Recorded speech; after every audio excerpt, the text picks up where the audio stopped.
느헤미야 6장 15절로 19절 말씀인데 먼저 제가 봉독해 드리겠습니다. 15절 성경 역사가 52일 만인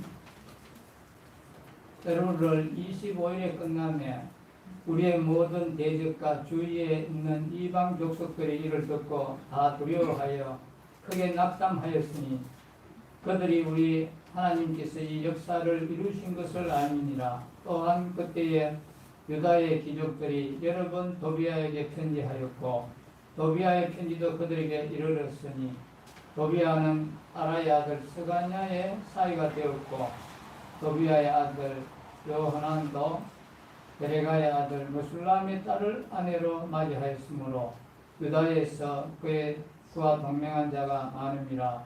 그들이 도비아의 선행을 내 앞에 말하고 또 내 말도 그에게 전하며 도비아가 내게 편지하여 나를 두렵게 하고자 하였느니라.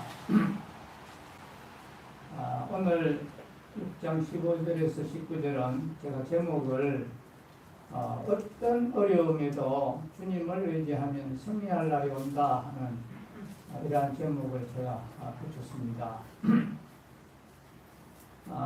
본문은 이제 성벽 재건 공사가 대적들의 집요한 방해 속에서도 어떻게 진행되어 왔는가를 이제 보도하고 있는 4장 1절에서 7장 4절까지 이어지는 연속 부분인데 여기서는 느헤미야를 제거하기 위한 이방 대적들의 개교를 보도하고 있는 6장 1절에서 14절에 이어서 오늘은 이제 예루살렘 성벽 재건 완료와 또 유다 귀족들과 도비아 간의 내통 회고를 기술하고 있습니다. 오늘 그 내용을 이제 좀 기회를 살펴보면 먼저 15절에서 16절은 성벽 재건 공사가 공사 개시 52일 만에 완료된 사실을 이야기하고 또 성벽 재건 완료 소식을 들은 모든 대적들과 이방 족속들이 이 일은 하나님이 이루셨다고 이렇게 듣고 굉장히 두려워하고 낙담하는 이러한 기록이 있습니다. 그리고 다음으로 17절에서 또 19절은 성벽 재건 공사 중에 있었던 유다 귀족들과 대적 도비아 간의 내통 회고에 대하여 이제 보도하고 있는데 예루살렘 성벽 재건 공사는 공사 개시 52일 만에 이제 엘룰을 25일에 완료되었습니다. 이러한 것으로 미뤄보면 이 성벽 공사는 이제 앞을 3일경에 개시되은 것으로 보이는데 아마도 이 느헤미야는 니산을 수상궁을 떠나서 이제 단무설이 가기 전에 예루살렘에 도착해서 예루살렘을 이제 둘러보고 백성들을 소집해서 성벽을 재건하자고 아마 호소했는 것으로 그렇게 보입니다. 하여튼 52일 만에 이 성벽 공사가 완료되었다는 것은 이것은 아주 놀라운 일이 아닐 수 없습니다. 더욱이 이 성벽 공사 과정에서 대적들의 집요한 방해가 있었다는 것은 그것은 더욱 놀라운 일입니다. 이는 분명히 하나님의 은혜가 없이는 불가능한 그런 일이었습니다. 그러므로 이스라엘의 이 대적들과 주변의 이방 족속들은 그 일을 하나님이 이루신 것으로 알고 두려워하고 낙담하게 되었습니다. 한편 성벽 재건 공사 중에는 많은 어려움이 따랐는데 그처럼 많은 어려움이 따른 원인 가운데 하나는 이 유다의 귀족들 가운데 일부가 이스라엘의 대적 중 하나로서 이방인 또는 혼혈인이었을 이 도비아 가문과 혼인관계를 맺고 도비아와 결탁하여서 이 느헤미야의 말과 동태를 일일이 그에게 알려줌으로 해서 느헤미야에게 여러 통의 협박 편지를 보내도록 했다는 것입니다. 저자가 이 사실을 여기에 기록한 것은 성벽 재건 공사는 많은 내외적인 어려움에도 불구하고 하나님의 은혜로 말미암아 이 단기간에 완료되었다는 것을 강조함과 동시에 서민 공동체의 재건은 하나님의 뜻으로서 그 누구도 막을 수 없다는 사실을 강조하기 위해서 여기 기록한 것으로 보입니다. 또한 여기에는 제13장에 기록된 느헤미야의 개혁, 곧 이스라엘 공동체 내의 이방인 축출과 또 이방인 통원 문제, 이 처리에 대한 배경을 나타내고자 하는 그런 포석이 깔려 있다는 것도 볼 수가 있습니다. 이제 이상의 본문의 내용을 통해서 오늘 우리가 얻을 수 있는 교훈 몇 가지를 이제 살펴보도록 하겠습니다. 15절 보시겠습니다. 15절 성벽 역사가 52일 만인 엘룰을 25일에 끝나며 그랬습니다. 성벽 역사가 52일 만인 엘룰을 25일에 끝났다 했습니다. 엘룰은 8, 9월로 건기입니다. 이때는 기온이 40도 이상 올라가는 숨쉬기도 조차 어려운 그러한 때인데 이때에 52일 만에 성벽을 완공했다는 것은 목숨을 걸고 건축에 매달렸다는 것입니다. 이 성벽을 건축하는 일은 마치 우리 인생하고 닮았습니다. 목표가 없는 사람은 아무것도 할 일이 없습니다. 그러나 예수님을 믿고 이 성령님이 내 안에 계시는 사람은 도저히 생각할 수 없는 하나님의 비전이 생기게 되는 것입니다. 성벽을 52일 만에 건축하는 것은 불가능한 일이었습니다. 그런데 어떻게 완성하게 되었겠습니까? 그 해답은 몇 가지로 우리가 볼 수가 있는데, 첫 번째는 이것은 하나님의 은혜와 도움이다 하는 것입니다. 하나님의 도움이 없었다면 성벽 건축은 불가능했습니다. 여러분, 내가 할 수 있는 일과 내가 할 수 없는 일이 있습니다. 내가 할 수 있는 일은 내가 하면 되지만 내가 할 수 없는 일은 하나님이 돕지 않으면 안 되는 것입니다. 때때로 우리는 내가 한 것이 별로 없는데 무엇인가가 이루어진 그런 경험을 우리가 하긴 하곤 합니다. 그것은 하나님이 하신 일입니다. 이 원리를 우리가 구분할 줄 알고 찾아낼 줄 알아야 되는 것입니다. 그렇게 되면 하나님의 기적은 여러분의 인생에서 계속 일어날 것입니다. 그리고 두 번째는 느헤미야의 기도와 믿음, 그리고 비전이라는 것입니다. 여러분, 큰 일은 비전을 가진 사람이 비전에 목숨을 걸어야 가능한 것입니다. 느헤미야가 바로 그런 사람이었습니다. 만약 이 느헤미야가 하나님의 음성을 듣지 않고 기도를 하지 않았다면 이 비전은 생기지 않았을 것입니다. 인간은 과거지향적이기 때문에 이 미래를 향해서 뻗어나가려고 하지 않습니다. 미래는 한 번도 경험해보지 않았기 때문에 두려운 것입니다. 그렇지만 믿음은 익숙한 것과의 결별인 것입니다. 그것은 마치 타국에서 아침을 먹는 것과 비슷한 것입니다. 계속해서 도전하고 떠나면 믿음은 계속해서 자라게 됩니다. 이 탈북민 중에서 믿음이 좋은 사람이 참 많습니다. 왜냐하면 그 사람들은 목숨을 걸고 이곳에 앞에 걸었습니다. 또 세 번째는 존 팔로우입니다. 아무리 좋은 지도자가 있어도 같이 일할 사람이 없으면 해내지 못합니다. 이스라엘 백성들은 느헤미야의 비전에 동조해서 열정을 쏟아가면서 헌신했습니다. 이렇듯 교회는 바로 이 열정 공동체입니다. 습관적으로 다니는 것이 아닙니다. 교회를 생각하면 괜히 흥분이 되고 속에서 불이 나야 하는 것입니다. 우리가 연애하는 것과 마찬가지입니다. 사랑에 빠지는 데는 오랜 시간이 걸리지 않습니다. 몇 초도 안 걸립니다. 그냥 불이 붙는 것입니다. 교회도 마찬가지입니다. 그러한 사랑이 넘쳐야 세상의 상식을 뛰어넘는 일들을 교회가 할 수 있게 되는 것입니다. 성경을 건축하는 데에는 하나님의 은혜와 또 느헤미야의 비전과 그리고 이 백성들의 열정이 한데 어우러졌습니다. 그런데 여기에 또 한 가지 중요한 요소가 더 있습니다. 그것이 바로 뭐겠습니까?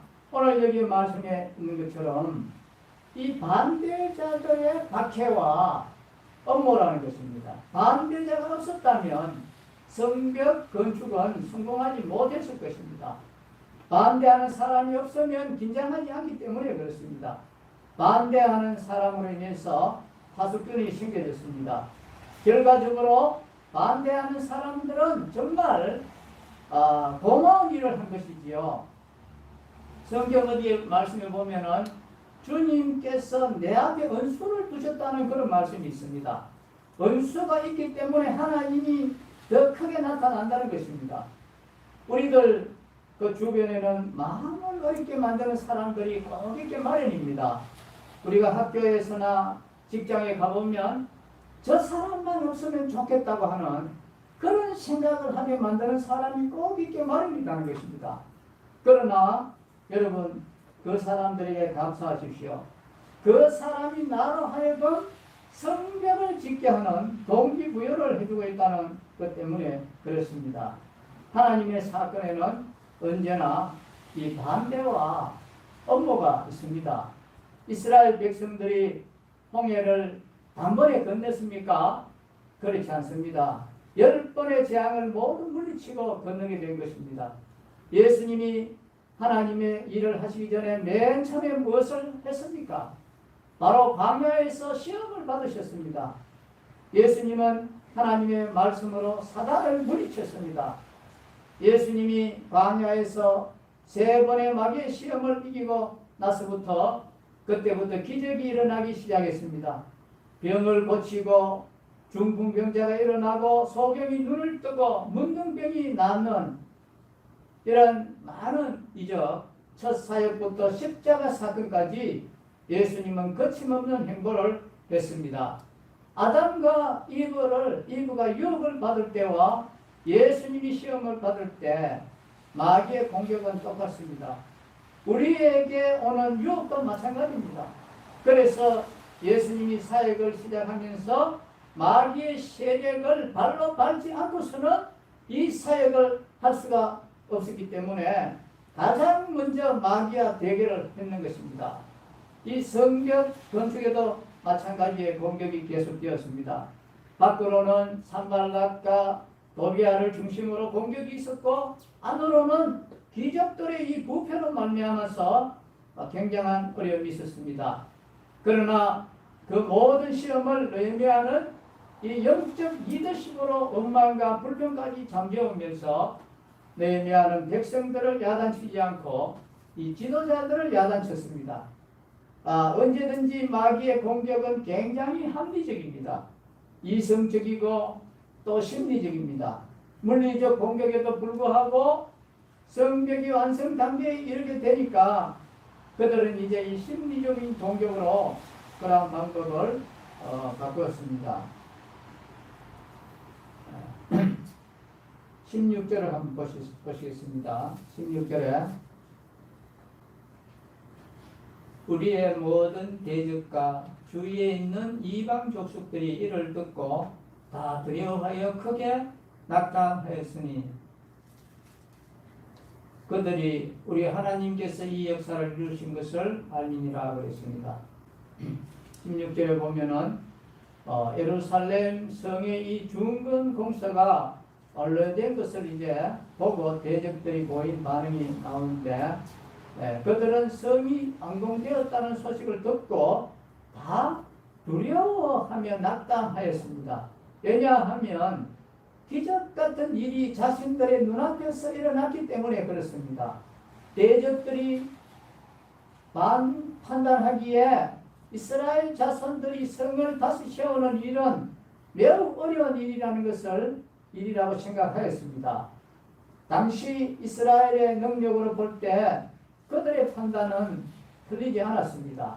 그런데 이스라엘 자손들은 겨우 50일이라고 하는 이 기간에 상상하기조차 어려운 아주 짧은 기간에 예루살렘 성을 견고하게 중건했습니다.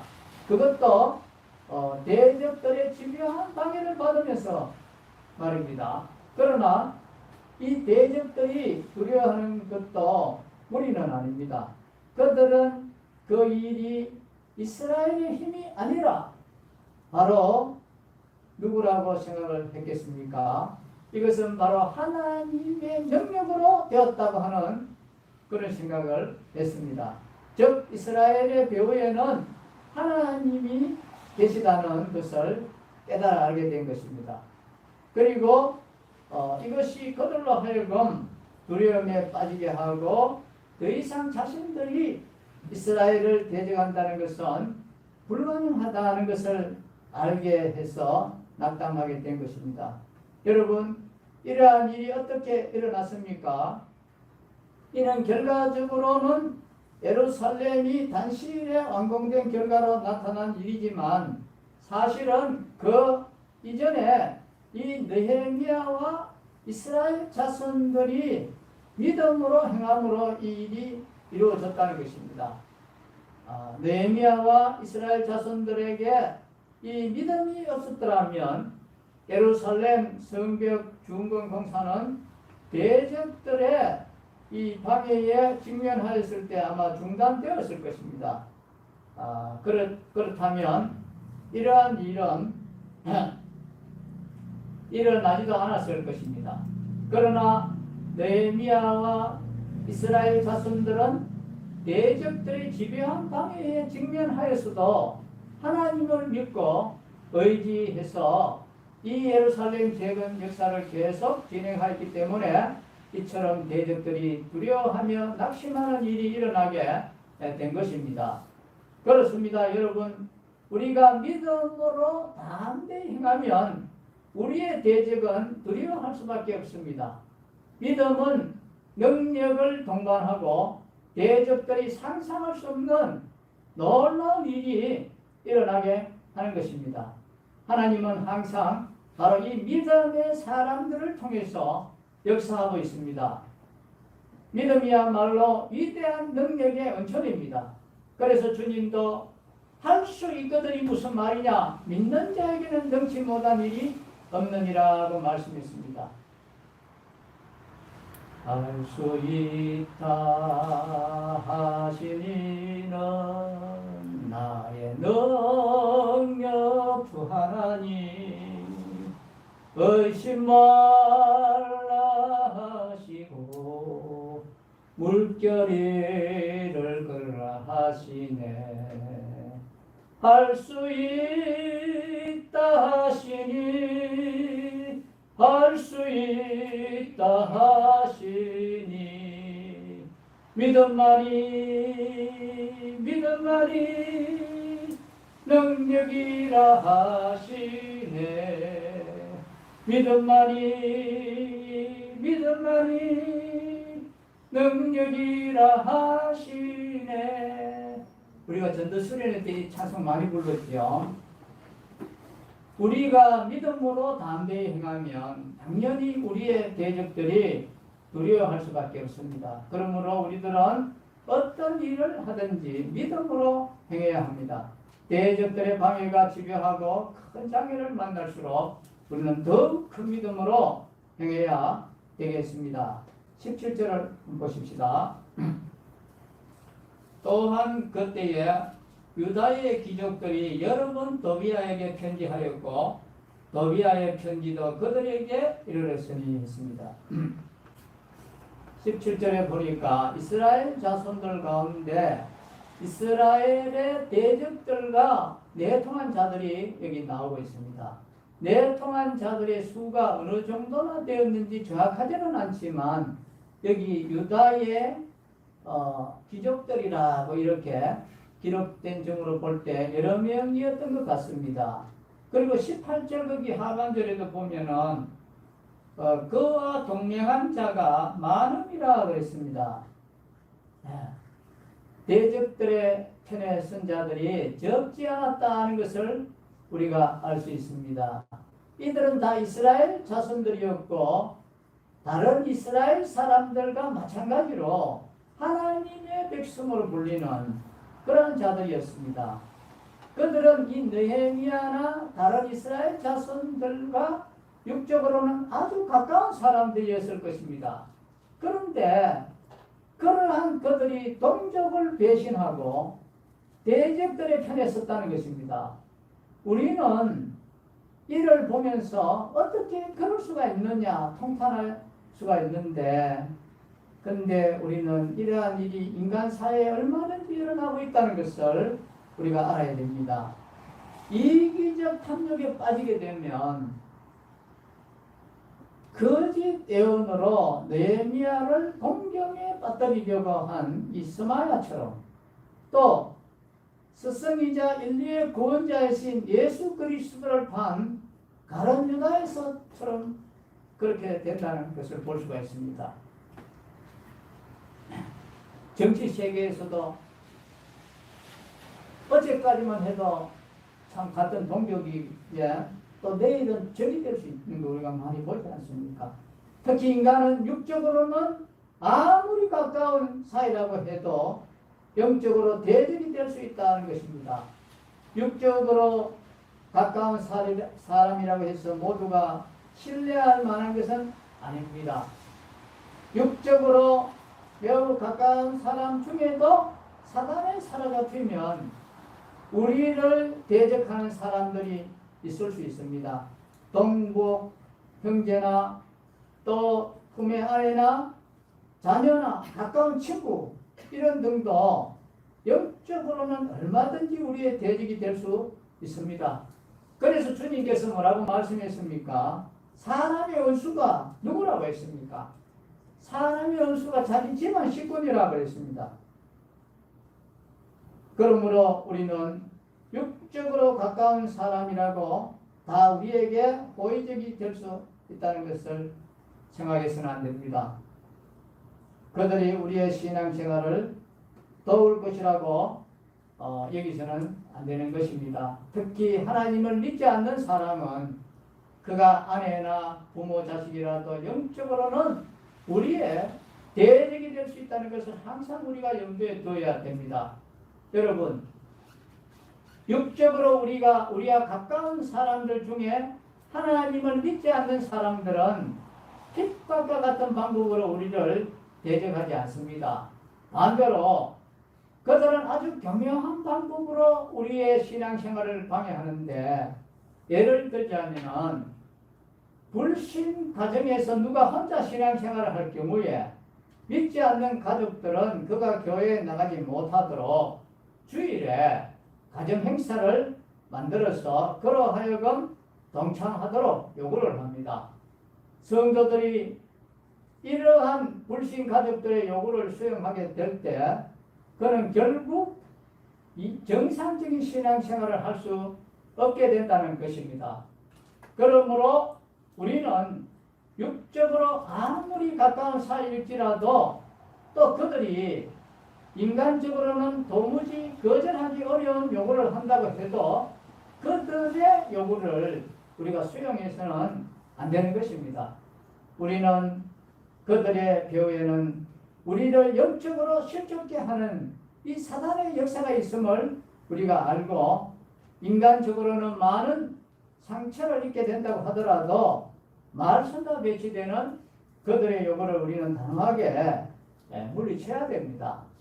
이 대구 사람들은 보면 교회 모임은 참 잘하는 것 같아요. 몇 사람만 모이면 뭐 그냥 교회가 하나 형성이 되는 걸 보는데, 뭐 고향 친구들은 만나면 또 뭐 고향계, 또 입사 동기들은 또 뭐 모이면 뭐 동기계, 또 한 동네에 살면서 부부간에 또 잘 지내고 하면 마음 먹고 하면 뭐 부부게 뭐 등등이 많이 있습니다.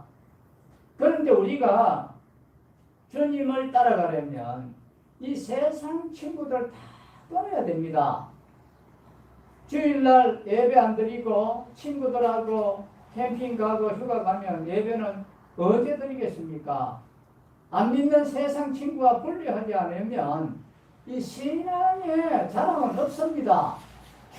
목숨 하나 구원받고 그렇게 아마 천국에 갈 것입니다. 그래서 우리가 어차피 그 사람들하고는 같이 갈 사람이 아닙니다. 하나님도 이 딴 일을 하시기 전에 먼저 뭘 하셨습니까? 빛과 어두움을 나누시다 했습니다. 나누었다 했습니다. 이 나누는 역사부터 주님은 하셨습니다. 그래서 너희는 믿지 않는 자와 멍에를 같이 하지 말아라 그랬습니다. 그러므로 너희는 그들 중에서 나와서 따로 있어라. 부정한 것을 만지지 말라 그랬습니다. 너희는 내가 너희를 영접하여 내가 너희 아버지가 되고 너희는 내게 자녀가 되리니 전능하신 주의 말씀이라. 아버지가 책임져 주겠다 이 말입니다. 친구 다툼거려가 내가 이 세상을 어떻게 살아갈까 우리가 두려워하지만 두려워하지 마라. 전능하신 아버지가 아닌가 내가 책임져 주겠다 그랬습니다.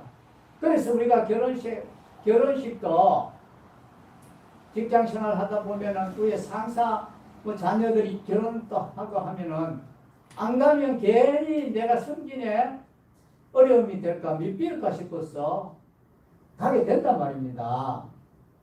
그렇게 자꾸 하면은 결국은 우리의 신앙은 절대 자랑이 없습니다. 우리는 토요일날 부조금을 전달하면 되고 또 토요일날 결혼식이 있으면 그때는 또 가면 되지 않습니까? 집안에서도 결혼식이 있다, 주일날 있다. 안 가면 집안 간에 이게 어려움이 될까 싶어서 마음이 약해 가지만 결국은 그거는 패배자입니다. 우리는 분명하게 우리 신앙에 우리는 분명하게 해야 됩니다. 우리는 그래서 십자가를 지고 자기를 부인하고 나를 따라오라 그랬습니다. 계산을 해보고 따라오라 그랬습니다. 주님은 당신이 가장 아끼셨던 제자 베드로가 당신의 십자가의 길을 막고 났을 때 그를 향해서 주님은 베드로에게 뭐라고 외쳤습니까? 사단아 내 뒤로 물러가라 이렇게 말씀했습니다. 여러분 베드로가 사단이어서 이렇게 말씀했는 것입니까? 아니죠. 그의 배후에 주님의 구속사역을 막으려는 이 사단이 있었기 때문에 그와 같이 단호하게 말씀했습니다. 주님이 자신을 향하여 사단이라고 지칭할 때 아무리 주님의 마음을 헤아리는 이 베드로라고 해도 마음의 상처가 되지 않았겠습니까? 하지만 주님의 그러한 질타가 있었기 때문에 베드로는 사단에게서 놓여서 우리가 기억하는 위대한 사도가 될 수 있었고 또 주님 또한 십자가 구속의 길을 가실 수가 있었습니다. 우리도 아무리 가까운 사이라고 해도 우리를 영적으로 대적하는 존재에 대해서는 위와 같이 우리가 단호히 이러한 태도를 취해야 되는 것입니다. 18절을 보시겠습니다. 도비야는 아라의 아들 스가냐의 사이가 되었고 도비야의 아들 요하난도 베레가의 아들 무술람의 딸을 아내로 맞이하였으므로 유다에서 그와 동명한 자가 많음이라 했습니다. 여기 18절에 보면 이스라엘 사람들 중에서 이스라엘의 대적의 하나인 도비야와 동명한 자들이 많았다고 했습니다. 그리고 그 이유로는 그들이 이 도비야 가문과 연혼하였기 때문이라고 밝히고 있습니다.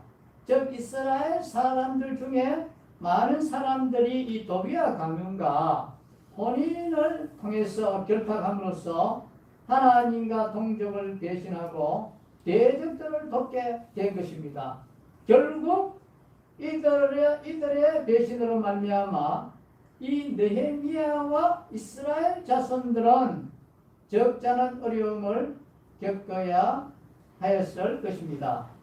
대적들과 대치되고 있는 상황에서 내부에 배신자가 있어서 대적에게 아군의 정보를 제공해 주게 되면 아군은 심각한 위기를 맞을 수 있습니다.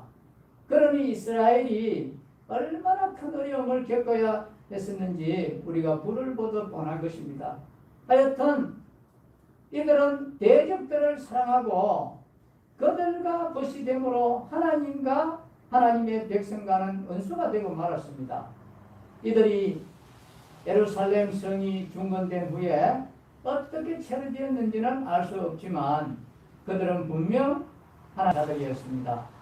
여러분, 우리는 여기서 중요한 영적 교훈을 얻어야 합니다. 그것은 세상과 벗이 되면 하나님과는 원수가 된다는 이 사실입니다. 하나님과 세상은 원수 관계에 있습니다. 따라서 이 세상과 벗이 되면 자연스럽게 하나님과는 원수가 되는 것입니다. 성경은 이를 분명하게 말씀하고 있습니다. 가늠하는 여자들이여 세상과 벗된 것이 하나님의 원수임을 알지 못하느냐.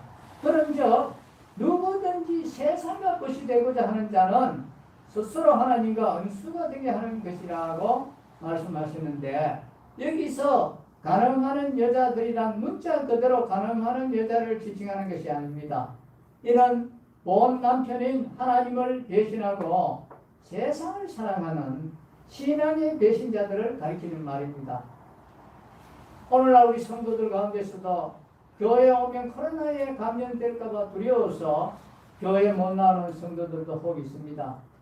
하나님을 의지하십시오. 기도하십시오. 하나님을 버리고 이 세상을 사랑하는 신앙의 배신자들이 우리 가운데는 없기를 바랍니다. 여러분, 우리는 하나님과 세상을 동시에 사랑할 수 없습니다. 우리는 반드시 어느 한 편만을 사랑할 수 있습니다. 하나님을 사랑하면 세상을 버리게 되고 세상을 사랑하면 하나님을 버리게 됩니다. 그런데 간혹 성도들 중에는 하나님과 세상을 모두 사랑하는 이런 사람들이 있습니다. 하나님의 축복도 받고 세상의 쾌락도 누리려고 하는 그런 경우가 있는데, 그러나 다시 한번 분명하게 말씀드리지만 그것은 환상에 불과하다는 것입니다. 그러한 일은 결코 일어나지 않습니다. 하나님과 세상은 본질적으로 영원히 화합할 수가 없습니다. 그러므로 우리 성도들은 하나님과 세상을 겸하여 섬기려는 태도를 버려야 됩니다. 세상에는 우리의 말초신경을 자극하는 요소들이 많이 있습니다. 그래서 많은 성도들이 세상과 벗되려고 하는데, 그러나 세상이 주는 이 쾌락은 일시적인 쾌락이라는 것입니다. 그러므로 우리는 세상과 벗되는 길로 가서는 안 되는 것입니다. 세상의 유혹에 아무리 감격한다 할지라도 그 실체를 잘 알고 세상을 우리가 사랑해서는 안 되는 것입니다. 이제 마지막으로 18절을 다시 한번 생각해 보겠습니다. 여기 본절에 보면 도비아의 가문과 혼인관계를 맺은 자 중에 베레가의 아들 무술람이라는 사람이 나오는데, 이 무술람이 도비아의 아들 여호야난을 사이로 맞은 것입니다. 그런데 여기서 무술람은 종교적으로 이스라엘 자손들에게 지대한 영향을 끼치는 제사장이었습니다. 또한 그는 예루살렘 성벽을 두 부분이나 중수한 그런 자였는데, 여기 한번 찾아볼게요. 3장 4절 한번 보십시다. 3장 4절에 보면 그 다음은 학고스의 손자 우리아의 아들 메레못이 중수하였고, 그 다음은 보세사벨의 손자 베레가의 아들 무술람이 중수하였고, 여기 나왔죠. 중수했다 했습니다. 그 다음에 3장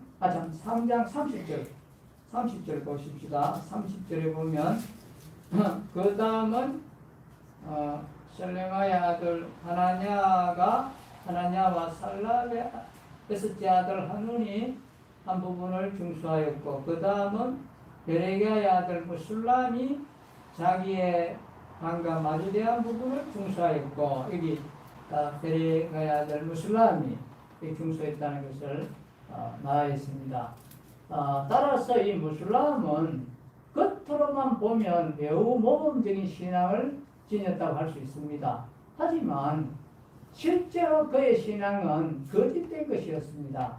그는 하나님께서 거하신 이방인과 혼인관계를 맺는 것은 물론 이스라엘의 대적과 동맹을 맺고 그들을 도왔습니다.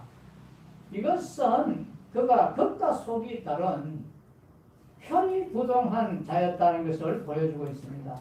그는 그 실체가 드러난 이처럼 불명예스러운 이름을 이제 남기고 말았습니다. 여러분, 하나님께서 다정하게 여기시는 것들이 몇 가지 있는데 그 중에 하나가 바로 이 겉과 속이 다른 표리부동함입니다. 표리부동함은 남을 속이는 행위입니다. 그러므로 하나님 앞에서 표리부동한 것은 하나님을 속이는 일입니다. 하나님은 표리부동한 자들을 가증스럽게 여기고 용서하시지 않습니다. 성경을 보면 주님은 유대 종교 지도자들이었던 이 바리새인들을 엄하게 책망을 하시고 저주를 선포했던 것을 볼 수가 있습니다. 그 이유가 무엇인지 아십니까? 그들이 바로 이 표리부동한 자들이었기 때문에 그렇습니다. 당시 이 바리새인들은 매우 경건한 무리로 여겨졌습니다. 그들은 일주일에 2번씩 금식 기도를 하고 또 11조를 열심히 바치고 기도도 열심히 했습니다. 또 말은 얼마나 거룩하게 했는지 주님께서도 제자들에게 그들이 행하는 것은 본받지 말고 그 말하는 것은 지키라고 했습니다. 그 정도로 이 말을 그럴듯하게 했던 사람입니다. 그러나 그들은 실제적으로는 하나님을 경외하지 않았습니다. 그들이 많이 하나님을 경외했다면 하나님의 아들을 십자가에 못 박지 않았을 것입니다. 또한 그들은 자신들의 말 한 바도 행하지 않았습니다. 그들의 경건은 순전히 겉모습뿐이었습니다. 그들은 경건의 모양은 있으나 경건의 능력은 없는 자들이었습니다. 그들은 단지 사람들에게 보이려고 경건한 척 했을 뿐입니다. 물론 사람들은 다른 사람의 이 중심을 모르기 때문에 바리새인들의 표리부동함을 알지 못하고 그들을 존경했습니다. 그러나 주님은 하나님의 눈으로 그들의 표리부동함을 보셨기 때문에 그들의 가증스럽게 여기고 아주 저주를 부보되었습니다. 여러분, 사람이 표리부동하게 행하는 것은 다른 사람이 자신의 그러한 표리부동함을 모를 것이라고 생각하기 때문에 그렇습니다. 그들은 하나님조차도 그것을 모른다고 착각을 했습니다. 그러나 하나님은 사람의 중심을 보시는 분입니다. 그리하여 사람의 거짓됨은 하나님 앞에서 낱낱이 드러나게 되는 것입니다. 그러므로 우리는 표리부동한 신앙을 경계해야 되는 것입니다. 하나님이 가증스럽게 여기시는 이 표리부동한이람을 우리가 버려야 되고 우리는 진실하신 하나님을 항상 진실되게 우리는 섬기고 하나님 앞에서나 사람 앞에서 늘 겉과 속이 같이 갖는 이러한 행동을 우리 그리스도는 해야 되는 것입니다. 오늘 말씀의 제목은 어떤 어려움에도 주님 의지하면 승리할 날이 온다고 했습니다. 대적들의 집요한 방해가 있었음에도 불구하고 52일이라고 하는 이 짧은 기간에 성벽 재건을 완성할 수 있었다는 그것은 바로 하나님의 도움이 있었다는 것입니다. 그리고 느헤미야의 이 비전이 있었습니다. 그리고 함께 해주는 백성들이 있었다는 것을 우리는 알 수 있습니다. 남북교회, 이 교회는 뜨거운 열정 공동체라고 했습니다.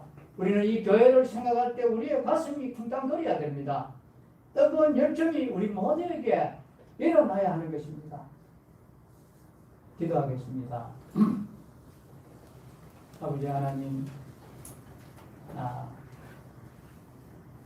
이스라엘 대적들의 집요한 방해 가운데서도 50일이라고 하는 이 짧은 기간에 성벽재건 공사를 완성할 수 있었던 것은 하나님의 도우심이 있었으며 지도자 느헤미야의 비전이 있었으며 또 함께 열정을 쏟아준 백성들이 있었기에 이러한 것이 가능한 것을 볼 수 있었습니다.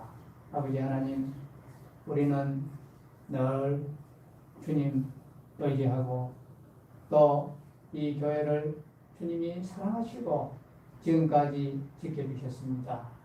우리는 이 교회를 생각할 때 마음에 뜨거운 열정이 일어나야 되겠습니다.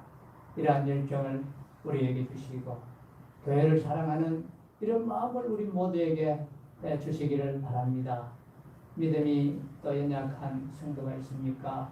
또 코로나에 감염되는 것이 두려워서 교회 못 나오는 성도들이 있습니까? 저들에게 믿음을 더해 주시고 우리 남부교회를 지켜주셔서 한 사람도 코로나에 확진된 데가 없고 일상생활을 하는데 어려움이 없도록 주님 지켜주시옵소서. 담대하게 해주시고 주님 오실 때까지 이 하나님의 복음을 외치는 저희 모두가 되도록 주님 도와주옵소서. 주 예수 그리스도의 이름으로 감사하며 기도하옵나이다. 아멘.